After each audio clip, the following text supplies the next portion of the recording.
दोस्तों, मालदीव की तरफ से भारत के ऊपर की गई अनाप शनाप टिप्पणी अब मालदीव के ऊपर इतनी ज्यादा भारी पड़ी रहेगी, इसके बारे में शायद किसी ने सोचा भी नहीं होगा। असल में मालदीव की काफी बढ़ी जनसंख्या है।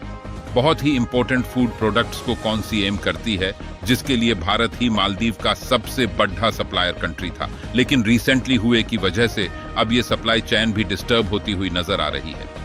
क्या है पूरी रिपोर्ट, आइए आज के इस वीडियो में जानते हैं। बस हमें सपोर्ट करने के लिए इस वीडियो को लाइक और चैनल को सब्सक्राइब कीजिए। दोस्तों, हम बात कर रहे हैं एक्स यानी कि अंडे स्पोर्ट के बारे में। आप यह बात जानकर के हैरान हो जाएंगे कि आज भारत दुनिया का तीसरा सबसे बड़ा एक प्रोड्यूसर कंट्री है, वहीं एशिया में दूसरा सबसे बड़ा कंट्री है। और सिर्फ हम एक दिन का एक्सपोर्ट की बात करें तो भारत करीब 15,000 से भी ज्यादा अंडे एक दिन में मिडिल ईस्ट के अंदर एक्सपोर्ट करता है। अब आप इसी बात से अंदाजा लगा सकते हैं कि अगर भारत मिडिल ईस्ट यानी कि कई मुस्लिम देशों के अंदर अंडे एक्सपोर्ट करना रोक दें तो इन देशों की फूड सिक्योरिटी कितने ज्यादा खतरे में पड़ सकती है। फिलहाल भारत जिन देशों को एक्स यानी कि अंडे एक्सपोर्ट करता है, इसमें Oman, Maldives, Qatar, Kuwait, UAE, Bangladesh और नेपाल जैसे देश शामिल हैं। और अगर आप साल 2022 और 20 का डेटा निकाल करके देखेंगे तो भारत में करीब 24 यानी कि 20 कंट्रीज को एक्सपोर्ट किया है और हमारा टोटल ये एक्सपोर्ट करीब 73.02% बढ़ा है। और अब मालदीव की बात करते हैं। अगर मालदीव के पर्सपेक्टिव से देखा जाए तो भारत मालदीव के लिए तीसरा सबसे बड़ा एक सप्लाई कंट्री था। वहीं जिस तरीके से भारत का एक्सपोर्टर्स लगातार मालदीव के अंदर BRH रहे थे, भारत कब फर्स्ट पोजीशन पर आ जाता है, मालदीव को इस बात का अंदाजा भी नहीं लगने वाला था। क्योंकि भारत में सबसे ज्यादा एक प्रोडक्शन आंध्र प्रदेश, तमिलनाडु, तेलंगाना, वेस्ट बंगाल, कर्नाटक, हरियाणा में किया जाता है।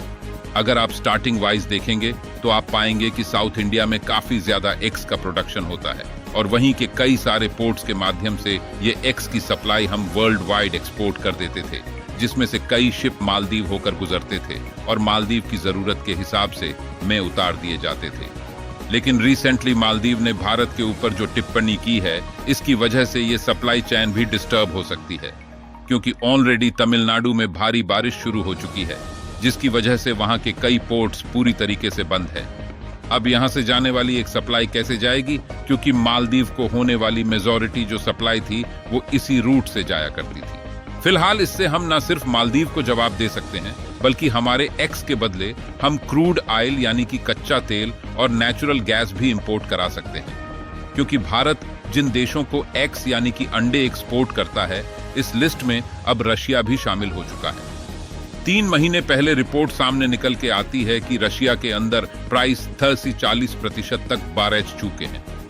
लेकिन 2 दिनों पहले ही ये खबर सामने निकल कर आई है, जिसमें बताया गया है कि रशिया के अंदर जो एक्स के प्राइस है वो 60% तक बढ़ चुके हैं। अब एक तरफ हमारा दुश्मन देश है जिसने रिसेंटली भारत से दुश्मनी मोद ली है, वहीं दूसरी तरफ रस या जो कि एक लंबे वक्त से भारत का दोस्त है, रशिया से हम काफी सारे हथियार खरीदते हैं।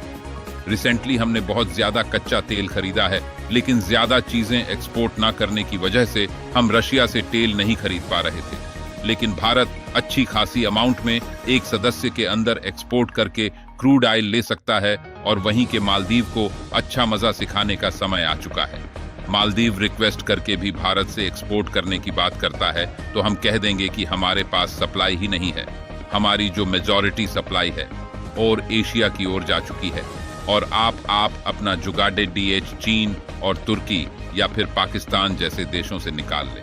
बहुत सारी रिसर्च के बाद इस वीडियो को तैयार किया है तो कुछ डेटा भी आपको बता देते हैं। भारत ने साल 2023 के अंदर $10 बिलियन से भी ज्यादा का रेवेन्यू जनरेट किया था। सिर्फ 24 की बात की जाए तो $7.7 बिलियन कुछ ही महीनों के अंदर मिले हैं। धन्यवाद।